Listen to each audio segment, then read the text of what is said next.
దేవుడు చేసినటువంటి కుటుంబ వ్యవస్థకు మనిషి చేసినటువంటి కార్పొరేట్ వ్యవస్థ సరిపోదు. దాన్ని అసలు మనం కంపేర్ చేయకూడదు. దేవుడు చేసిన కుటుంబ వ్యవస్థలో సమానత్వం ఉంది. స్త్రీ పురుషులు ఇరువురు సమానమే.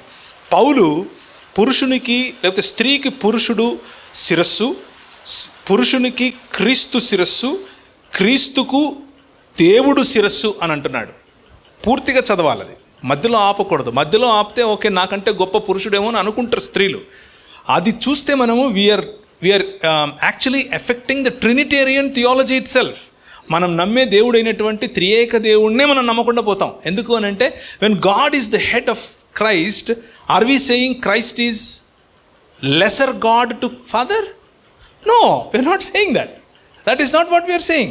We are saying they are equal, co-equal and co-eternal. But the roles they have distributed, వాళ్ళు ఏ పాత్రలను అయితే ఎంచుకున్నారో అవి వేరు.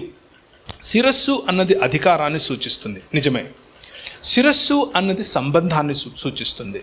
శిరస్సు అన్నది కంట్రోల్, లేకపోతే అన్నిటినీ నియంత్రించగలగటం సూచిస్తుంది. అలాగే శిరస్సు అన్నది అదే సబ్జెక్టులోనే మీరు చదివితే పౌలు అంటాడు, అన్ని అవయవాలు శిరస్సుకు కట్టి ఉండునట్లు లేకపోతే జతపడి ఉండునట్లు అన్నమాట వాడతాడు. సో శిరస్సు అన్నది బేసిక్గా అందరినీ కలుపుకునేటటువంటి పాయింట్, కామన్ పాయింట్ అన్న అర్థం వచ్చే విధంగా అక్కడ రాశాడు.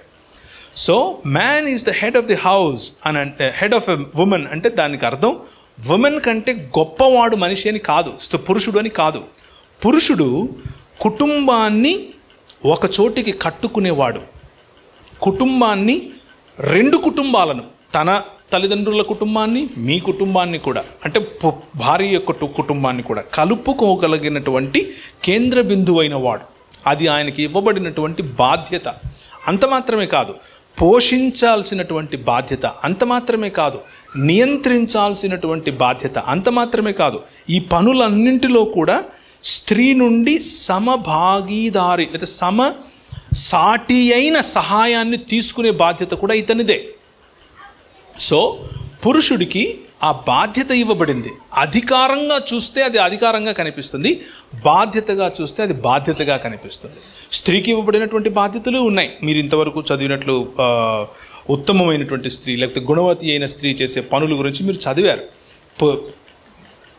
ఇల్లును కట్టుకోవడం దగ్గర నుంచి, వ్యాపారం చేయటం దగ్గర నుంచి, పనులు చేయటం దగ్గర నుంచి, భర్త గౌరవాన్ని సంపాదించి పెట్టడం దగ్గర నుంచి, ఆమెకి ఇవ్వబడిన roles comparable, equally comparable to what man is doing. So Bible never says that man is superior to woman. It is not a hierarchy like corporate. It is a hierarchy which is parallel. ఎలా parallel అనంటే తండ్రి కుమార పరిశుద్ధాత్మలు ఎలా ప్యారలలో, అలాగే స్త్రీ పురుషులు parallel to each other. తండ్రి కుమార పరిశుద్ధాత్మలు ఏ విధంగా అయితే ఒక్క దేవుడు అయినప్పటికీ ముగ్గురు వ్యక్తులో, స్త్రీ పురుషులు ఒకే శరీరం, ఇద్దరు వేరు వేరు వ్యక్తులు. The closest example that we have for our God is man and woman uniting together. దాన్ని మించిన ఎగ్జాంపుల్ లేదు, ఇవ్వలేదు దేవుడు బైబిల్లో. ఇదొకటే ఇచ్చాడు. Man and woman, though they are two different bodies, they are united as one body. That is what the example God gave for himself. ఆయన స్వరూపము, ఆయన పోలిక అని మనకు మాత్రమే ఇచ్చాడు ఎగ్జాంపుల్, ఇంకేది లేదు example. So there is no hierarchy.